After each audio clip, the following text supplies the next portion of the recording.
Lokasi pelaksanaan kuliah kerja adalah salah satu kabupaten di Jawa Timur, yaitu Kabupaten Ngawi, tepatnya di RT 3 RW 1, Desa Walikukun, Kecamatan Widodaren. Kepala Desa Walikukun saat ini Bapak Mustamid Saiful Ijwan dan Kepala RT 3 RW 1 yaitu Bapak Sumarno. Pencegahan penularan COVID-19 di bidang pendidikan mengikuti himbauan dari pemerintah, yaitu dilakukannya pembelajaran jarak jauh.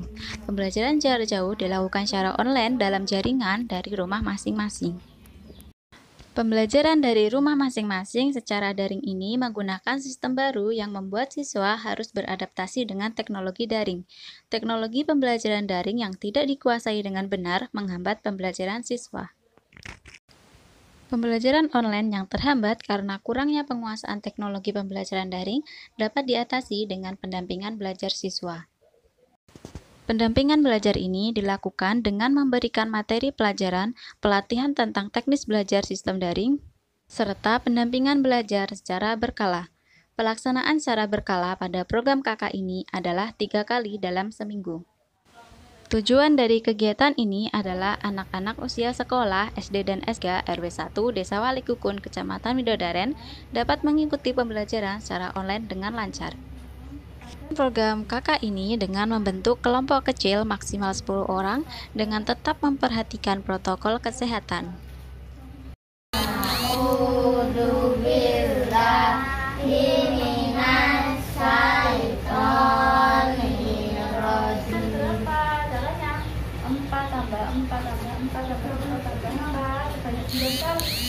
Kalau kita sudah tahu 4 kali 8 32, 32 tambah 4 36. Jalannya sini ya. Ini teratas ya. Ada 4 dikali 8, berarti ada 4-nya 8 kali.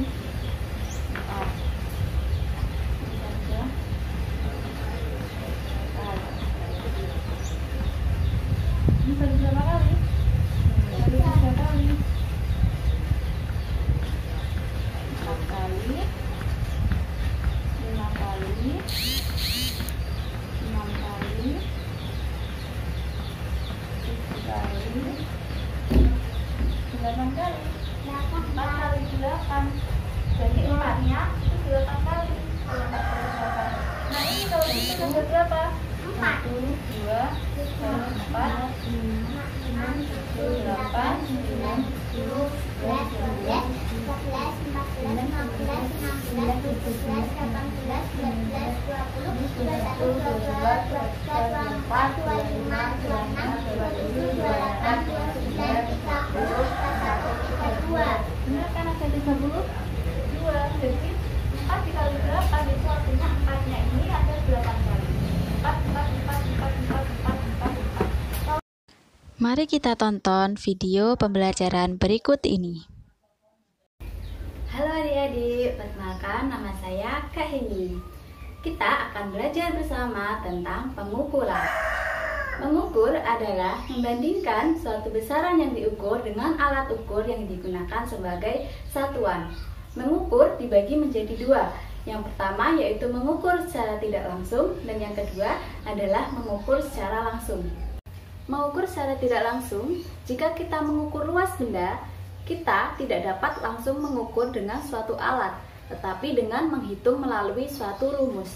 Contohnya, mengukur luas lapangan dengan cara mengukur panjang sisi lapangan, kemudian dicari menggunakan rumus luas.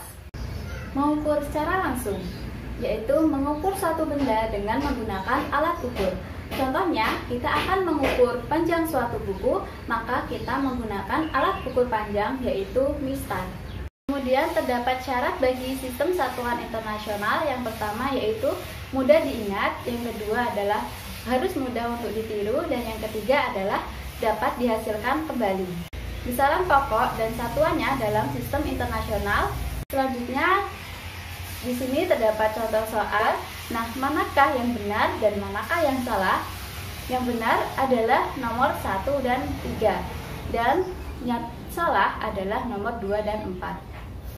Selanjutnya yaitu ada besaran panjang. Besaran panjang ini memiliki satuan meter. Nah, 1 meter ini dikonversikan sebagai standar bakunya adalah sama dengan jarak yang ditempuh cahaya dalam ruang hampa selama 1/299792458 second. Selanjutnya ada mistar. Kita dapat mengukur panjang suatu benda dengan menggunakan mistar. Pada penggaris di samping menunjukkan angka 30 cm. Nah, seperti itu. Pasti sudah tidak asing lagi kan dengan yang namanya mistar atau biasa kita sebut dengan penggaris. Alat ukur selanjutnya adalah jangka sorong. Kita dapat mengukur panjang diameter cincin bagian dalam maupun luar. Ketelitian jangka sorong adalah 0,1 mm atau 0,01 cm. Selanjutnya, cara membaca jangka sorong.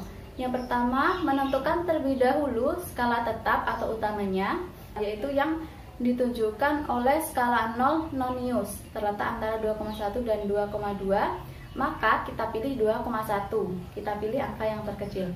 Kemudian, tentukan skala nonius yang berhimpitan pada skala tetap. Kemudian, dikalikan angka ketelitian. Dari gambar di samping, skala nonius yang berhimpitan adalah angka 3. Jadi hasil perkaliannya dikalikan dengan angka ketelitian adalah 3 dikali 0,01 cm sama dengan 0,03 cm. Kemudian yang terakhir adalah jumlah nilai skala tetap dengan skala nonius, yaitu 2,1 ditambah 0,03 yang berjumlah 2,13 cm. Yang ketiga adalah alat ukur panjang yang bernama micrometer screw. Kita dapat mengukur plat aluminium diameter kecil atau benda dengan ketebalan tipis. Ketelitian micrometer screw adalah 0,01 mm.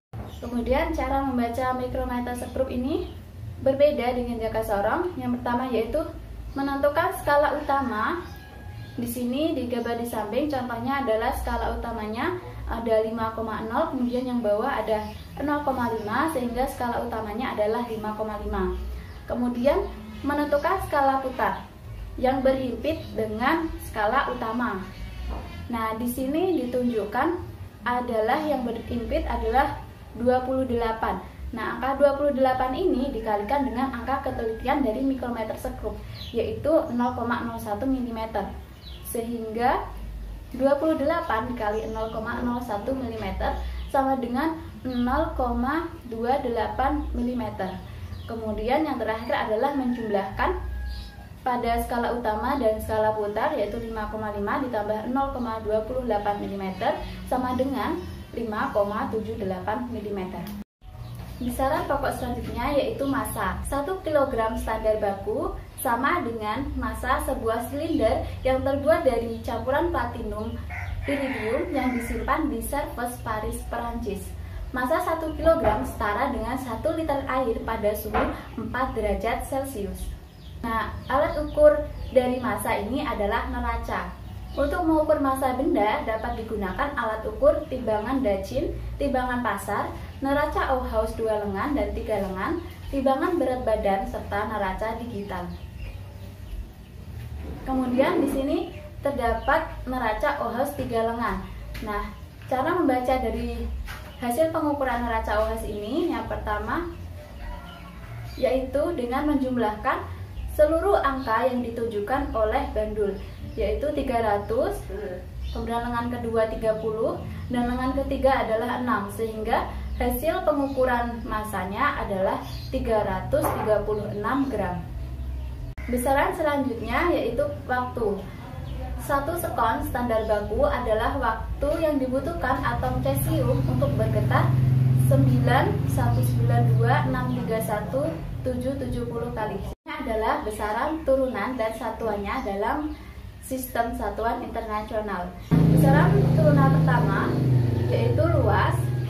Luas ini tergantung pada bidang yang diukur karena memiliki rumus sendiri-sendiri. Besaran turunan selanjutnya adalah volume.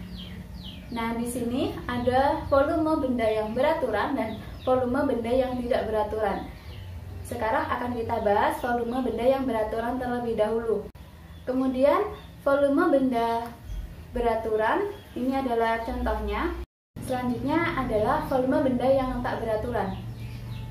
Nah, caranya dengan menggunakan gelas ukur. Gelas ukur ini digunakan untuk mengukur volume air atau volume benda yang tidak beraturan. Mengukur volume air. Yang kedua dengan mengukur volume air. Kemudian besaran turunan selanjutnya adalah laju pertumbuhan. Laju pertumbuhan adalah pertambahan panjang dibagi dengan waktu. Contohnya, lilin menanam jagung dalam pot pada awal pengukuran tingginya adalah 3 cm. Selang 10 hari, ternyata tingginya sudah 12 cm. Berapakah laju pertumbuhannya? Laju pertumbuhan adalah pertambahan panjang. Jadi, panjang akhir dikurangi panjang awal, yaitu 12, dikurangi 3 cm, dibagi dengan waktunya, yaitu 10 hari. Sehingga 9 cm per 10 hari, dan kita dapatkan laju pertumbuhannya adalah 0,9 cm per hari.